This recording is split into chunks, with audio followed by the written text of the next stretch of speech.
Subject है jurisprudence और इसका नेक्स्ट टॉपिक है लीगल पर्सन, जिसको हिंदी में विधिक व्यक्ति कहा जाता है। क्वेश्चन आ जाता है कि define legal person and explain its various theories, also mention kind of persons, कि विधिक व्यक्ति की परिभाषा देते हुए, ठीक है, इसके विभिन्न सिद्धांतों को स्पष्ट कीजिए। ठीक है, कहने का मतलब जो लीगल पर्सन है, जो विधिक व्यक्ति है, उसको डिफाइन कीजिए और वो कितने प्रकार के होते हैं। ठीक है, तो इसके आंसर में यह है कि सबसे पहले ये जानेंगे कि जो लॉ है वो किसके लिए बना है। वो सोसाइटी के लिए बना है, मानव समुदायों के लिए बना है। ठीक है, वो अस्तित्व में क्यों आया है, ह्यूमन बीइंग के लिए, मानव के लिए है। ठीक है, और विधि का जो लॉ है उसका मुख्य कार्य क्या है, जो मानव आचरण है, ह्यूमन जो कंडक्ट है उसको कंट्रोल करना। और ऐसी स्थिति में जो शब्द, जो वर्ड पर्सन है, व्यक्ति है, उसका महत्व बढ़ जाता है। मानव मतलब मानव किसको मानेंगे, किस पर लॉ लागू करेंगे, पर्सन पर करेंगे। अब पर्सन कौन है ये अपने को जानना है। ठीक है, कहते हैं कि रिसर्च की दृष्टि से, अध्ययन की दृष्टि से व्यक्ति एवं विधिक व्यक्ति, पर्सन और लीगल पर्सन दोनों ही बड़े महत्वपूर्ण हैं। ठीक है, अब व्यक्ति की डेफिनेशन क्या है। जो व्यक्ति है वो शब्द इंग्लिश में उसको क्या कहा जाता है, पर्सन। ठीक है, पर्सन शब्द जो है वो लैटिन भाषा के शब्द परसोना से बना, और जो परसोना है वो यूनानी जो लैंग्वेज है, यूनानी भाषा है, उसके शब्द परसोपन मतलब पोर्सोपोन शब्द का पर्यायवाची शब्द है। ठीक है, अब प्रोसोपोन जो शब्द है उसका मीनिंग क्या है, मुखौटे। भाई पुराने समय में क्या होता था, कुछ जैसे नाटक होते थे, उसके अंदर जो करेक्टर होते हैं, जो पात्र होते हैं, जैसे कोई हीरो है, कोई विलन है या कोई हीरोइन है, तो उस नाटक के अंदर अलग अलग जो किरदार हैं वो लोगों द्वारा मुखौटे पहनकर निभाए जाते थे, उनके लिए वो यूज होता था। ठीक है, और धीरे धीरे इस शब्द का प्रयोग लीगल प्रोसीडिंग के अंदर पक्षकारों के लिए किए जाने लगा। ठीक है, मतलब पर्सनैलिटी, मुखौटे पहनकर वो अलग अलग रूप बनाते थे। ठीक है, वहां से परसोपन शब्द की मतलब उसका मीनिंग निकला, भी परसोपन शब्द, और वहां से ही पर्सन निकला। ठीक है, और अब अलग अलग जो लीगल प्रोसीडिंग होती है उनके अंदर पक्षकारों के लिए वो यूज किया जाने लगा शब्द। फिर उसके बाद अलग अलग जो ज्यूरिस्टिक है उन्होंने डेफिनेशन दे रखी है, भी लीगल पर्सन कौन है, पर्सन किसको माना जाएगा। तो पहला है सामंड। सामंड क्या कहते हैं कि व्यक्ति से अभिप्राय ऐसे प्राणी से है जिसे विधि के अंतर्गत अधिकार या कर्तव्य धारण करने योग्य समझा जाता है। तो मोटे तौर पर आप ये माने कि पर्सन का मतलब वो है जिसके पास लॉ के द्वारा दिए गए कुछ राइट हैं और उसकी ड्यूटी है। ठीक है, मतलब जिस व्यक्ति पर लॉ ने कुछ ड्यूटी इंपोज की है और उसको कुछ राइट्स भी दे रखे हैं, वो क्या माना जाएगा, वो पर्सन माना जाएगा, वो व्यक्ति माना जाएगा। ऑस्टिन क्या कहते हैं कि अवस्था अथवा परिस्थिति, ठीक है, से विहित मनुष्य ही विधिक दृष्टि से व्यक्ति कहलाता है। Human being invested with condition और स्टेटस इज कॉल्ड पर्सन। इससे क्लियर होता है कि व्यक्ति से मीन्स पर्सन से ऐसे मनुष्य से है जो अधिकारों से युक्त और कर्तव्यों के अधीन हो, मतलब जिसके पास कुछ राइट्स हो और जिसके ऊपर कुछ ड्यूटीज इंपोज की जाए, वो ही पर्सन है। और जो व्यक्ति राइट्स नहीं रखते वो पर्सन की कैटेगरी के अंदर नहीं आते। ठीक है, अब पैटर्न आ गया। पैटर्न क्या मानते हैं कि व्यक्तित्व एक ऐसा साधन है जिसके द्वारा कुछ इकाइयों की रचना होती है जिसमें अधिकार निहित किए जा सके। प्रोफेसर ग्रे, व्यक्ति एक अस्तित्व या सत्ता है जिस पर अधिकार एवं कर्तव्य आरोपित किए जा सकते। सीधी सी बात, सभी डेफिनेशनों का निचोड़ ये निकल रहा है कि जिस बॉडी को कुछ राइट दिए जाएं और जिस पर कुछ ड्यूटी इंपोज की जाए वो ही पर्सन है। ठीक है, अब उसके बाद टॉपिक आ जाता है कि इसके प्रकार क्या है। Explain the various kind of legal person. इसके अंदर दो प्रकार का माना गया है लीगल पर्सन। एक होता है नेचुरल पर्सन, दूसरा होता है आर्टिफिशियल पर्सन। प्राकृतिक व्यक्ति और कृत्रिम व्यक्ति। अब बात करें कि नेचुरल पर्सन की। नेचुरल पर्सन कौन? जो कुदरती है, जो जिंदा पैदा हुआ है, ठीक है, और जिसकी परिस्थिति को मान्यता प्राप्त है। मतलब जो लिविंग है, जो जिंदा पैदा हुआ है, वो क्या है? नेचुरल पर्सन है। ठीक है, लेकिन आप ऐसे अब क्वेश्चन आ जाता है कि जानवर है, मुर्गा है, बकरा है, भेड़ है, ये भी जिंदा पैदा होते हैं, क्या भी ये पर्सन मानेंगे? नहीं। दूसरी बात यहां पर ये लिख रखी है कि जिसके स्टेटस को, मतलब जिसकी परिस्थिति को मान्यता प्राप्त हो। भाई जानवरों की स्थिति को मान्यता प्राप्त नहीं है, इसलिए उनको पर्सन नहीं माना जाता, उनको लीगल पर्सन नहीं माना जाता। ठीक है, दूसरा है इसके अंदर आर्टिफिशियल पर्सन। आर्टिफिशियल पर्सन मतलब वो नॉन लिविंग होते हैं, वो पैदा नहीं होते, वो बनाए जाते हैं, वो आर्टिफिशियल है। जैसे कोई कंपनी है, ठीक है, कोई कॉर्पोरेट बॉडी है, ठीक है, जिसके पास अधिकार है और जिसके ऊपर ड्यूटी भी इम्पोज है, that's legal person. Artificial person मतलब जैसे कंपनी है, कोई संस्था होगी जो बनाई जाती है, जिसका क्रिएशन होता है, जो क्रिएट की जाती है। ठीक है, तो ये हो गए दो प्रकार। एक पहला होता है नेचुरल पर्सन, दूसरा होता है आर्टिफिशियल पर्सन। अब इसके बारे में पैटर्न ने क्या कहा है कि विधिक व्यक्तित्व विधि का एक आर्टिफिशियल सर्जन है। ठीक है, इसके अनुसार लीगल पर्सन का नेचुरल प्राणी अथवा मनुष्य होना जरूरी नहीं है। ठीक है, वो जरूरी नहीं कि वो जिंदा पैदा हो लीगल पर्सन। ठीक है, पैटर्न ने ही लीगल पर्सन की डेफिनेशन देते हुए कहा है कि वे सभी अस्तित्व, वे सभी बॉडी स्टेटस जो अधिकार और कर्तव्य धारण करने योग्य है, मतलब जो राइट्स धारण कर सके और जिस पर कुछ ड्यूटी इम्पोज की जाए, वो जो इकाई है, वो जो है वो लीगल पर्सन माना जाएगा। ठीक है, अब उसके बाद सामड़ ने क्या कहा है? ठीक है, सामड़ ये कहते हैं कि विधिक व्यक्ति के ऐसा आर्टिफिशियल या काल्पनिक, आप उसको मान सकते हो, व्यक्ति होता है जो लॉ की नजरों में व्यक्ति है किंतु तथ्य और वास्तविक मनुष्य नहीं है। भाई रियल में वो ह्यूमन बीइंग नहीं है, लेकिन फिर भी वो व्यक्ति है। कहते हैं कि लीगल पर्सन को आर्टिफिशियल, काल्पनिक, न्यायिक, जुडिशियल पर्सन भी कहा जा सकता है। ठीक है, इस प्रकार अलग अलग डेफिनेशन है। अब उसके बाद आ गया कि विधिक व्यक्ति के प्रकार क्या है लीगल पर्सन के। ठीक है, लीगल पर्सन के प्रकार क्या है? पहले आपने पढ़ा पर्सन के प्रकार क्या है, आर्टिफिशियल और नेचुरल। अब पढ़ेंगे लीगल पर्सन के प्रकार क्या है। इसमें पहला आता है निगम। निगम आपने सुना ही होगा, कॉरपोरेशन। ठीक है, जिसके पीछे कॉरपोरेशन लगा हो, जिस शब्द के पीछे कॉरपोरेशन लगा हो, वो क्या है? निगम है। ठीक है, निगम लीगल पर्सन का एक अच्छा उदाहरण है। ठीक है, उसकी एग्जाम्पल है। और निगम व्यक्तियों का एक ऐसा, कॉरपोरेशन जो होता है वो कई व्यक्तियों का ऐसा एक वर्ग होता है, समूह होता है, इकट्ठ होता है, श्रृंखला होती है। ठीक है, और जिसे स्वयं एक विधिक मितक द्वारा मान्यता प्राप्त है। ये रजिस्टर्ड हो सकता है। ठीक है, एक रजिस्टर्ड लेबर यूनियन होती है, वो भी विधिक लीगल पर्सन माना जाता है।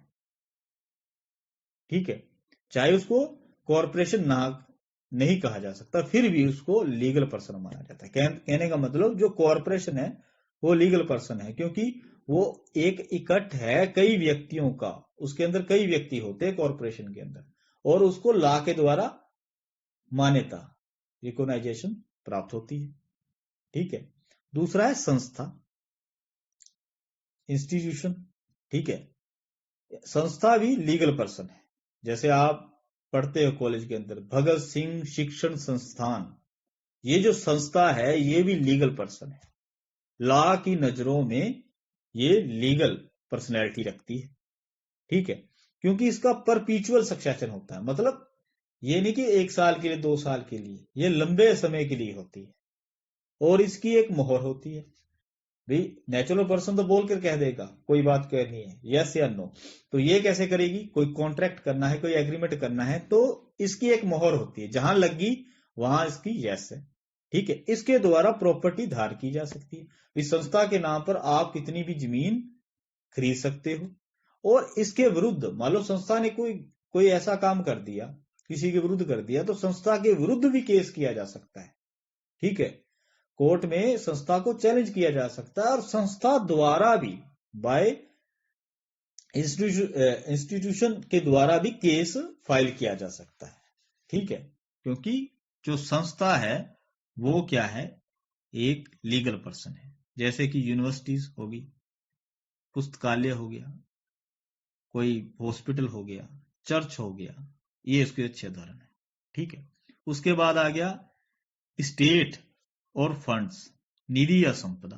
कतपि स्पेशल पर्पस के लिए निधि या संपदा को विधिक व्यक्ति माना जाता है। जैसे ट्रस्ट है, न्यास की जो संपदा है उसको, जैसे मूर्ति है, जैसे मंदिर की मूर्ति है, ट्रस्ट है, तो इसको भी लीगल पर्सन माना जाता है। ठीक है। उसके बाद आ गया निगमित व्यक्तित्व, कॉर्पोरेट पर्सनैलिटी। ठीक है। ये क्या है?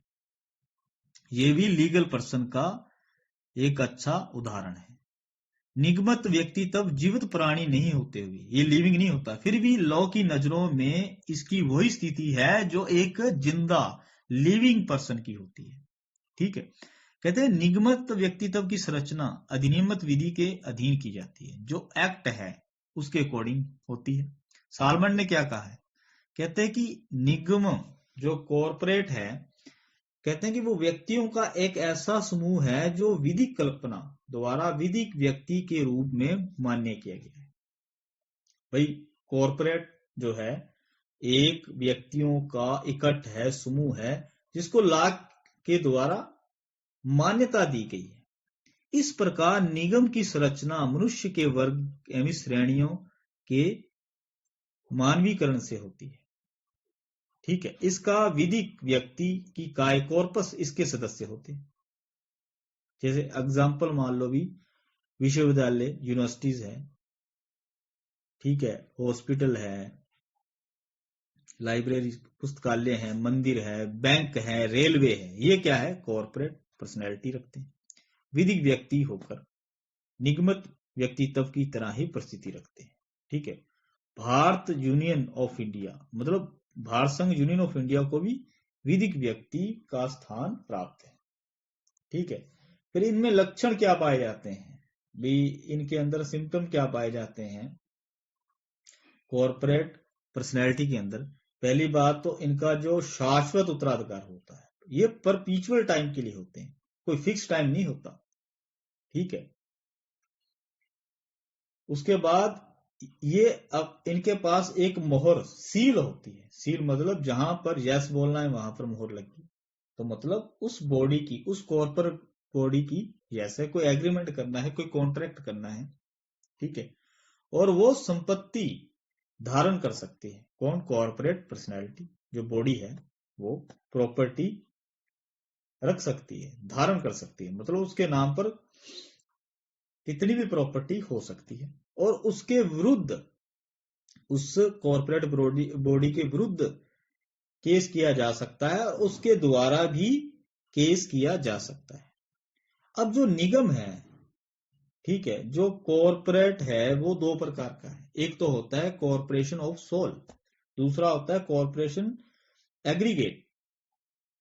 कॉर्पोरेशन सोल जिसको एकल निगम कहा जाता है। कॉर्पोरेशन सोल का सिंपल वे में समझो कि जहां पर एक व्यक्ति हो, जिस कॉरपोरेशन में एक व्यक्ति हो वो कौन है? कॉरपोरेशन ऑफ सोल है, एक निगम, एकल निगम जिसको कहा जाता है। जैसे कि इंग्लैंड का सम्राट, भी एक सीट है, एक व्यक्ति होगा, मर गया दूसरा आ जाएगा, लेकिन रहेगा तो एक।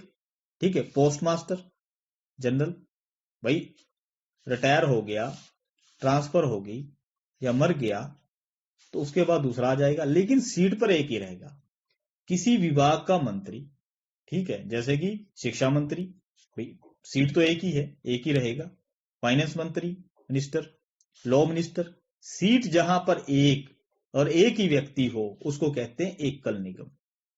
ठीक है, जैसे इंग्लैंड में कहा जाता था सम्राट की मृत्यु हो गई, सम्राट चिरआयु हो, मतलब the king is dead, long leave the king, मतलब सम्राट तो मर गया लेकिन सम्राट की उम्र बढ़े, मतलब चिरआयु हो, लंबा जिए। क्योंकि वहां पर क्या है कि राजा मर गया तो मतलब उसका पद खत्म नहीं होता, सीट खत्म नहीं, तो दूसरा आ जाएगा। तो ये सारे किसके डेफिनेशन है, किसकी है, मतलब किसके एग्जाम्पल है? ये एकल निगम के है, कॉरपोरेशन सोल के हैं, जहां एक व्यक्ति होगा। ठीक है, मतलब इनका सीट खाली नहीं होती, दूसरा आ जाता है। ठीक है, और उसके बाद है कॉरपोरेशन एग्रीगेट। कॉरपोरेशन एग्रीगेट क्या होता है? जिसमें एक व्यक्ति नहीं होता, कई व्यक्ति होते हैं। ठीक है, जैसे कोई कंपनी मान लो, अब कंपनी है, मान लो अभी रिलायंस कंपनी है, महिंद्रा कंपनी है, उसके शेयर खरीद रखे हैं आपने, बजाज कंपनी है, जितने भी शेयर होल्डर हैं उसके सदस्य हैं, उन सब से बनकर जो मिलकर बना है वो क्या है? कॉरपोरेशन ऑफ एग्रीगेट है। ठीक है, कहने का मतलब जैसे सोलमन भी, जहां पर किसी कॉरपोरेशन में एक से ज्यादा व्यक्ति हो, ठीक है, कई व्यक्ति हो, जैसे LIC है, कोई कंपनी है, तो वो क्या है? कॉरपोरेशन एग्रीगेट है। ये केस था सोलमन बनाम सोलमन एंड कंपनी, ये कंपनी लॉ का केस है, आपके आएगा। कहते हैं कि समाविष्ट कॉरपोरेशन एग्रीगेट निगम का मुख्य लक्षण है कि कत्पी पर्पस के लिए अपने सदस्यों से पृथक अस्तित्व रखना। भी कुछ एक पर्पस के लिए अलग अस्तित्व रख सकती है, वैसे एक ही होती है। क्लियर? तो इस प्रकार आपका ये टॉपिक पूरा होता है कि लीगल पर्सन किसको कहा गया है, उसकी डेफिनेशन क्या है। सीधी सी बात, ऐसी पर्सनैलिटी जिसको लॉ के द्वारा मान्यता प्राप्त हो और जिसको कुछ अधिकार दिए जाए और जिस पर कुछ ड्यूटी इंपोज की जाए, वो लीगल पर्सन। ठीक है, अब लीगल पर्सन एक होता है नेचुरल पर्सन, एक होता है आर्टिफिशियल। नेचुरल पर्सन जो जिंदा पैदा हुआ है और जिसके स्टेटस को, परिस्थिति को लॉ के द्वारा मान्यता है। ठीक है, जानवर नहीं है, पशु नहीं है, पक्षी नहीं है, क्योंकि उनको, उनके स्टेटस को, उनकी परिस्थिति को लॉ के द्वारा मान्यता प्राप्त नहीं है, ह्यूमन बीइंग है।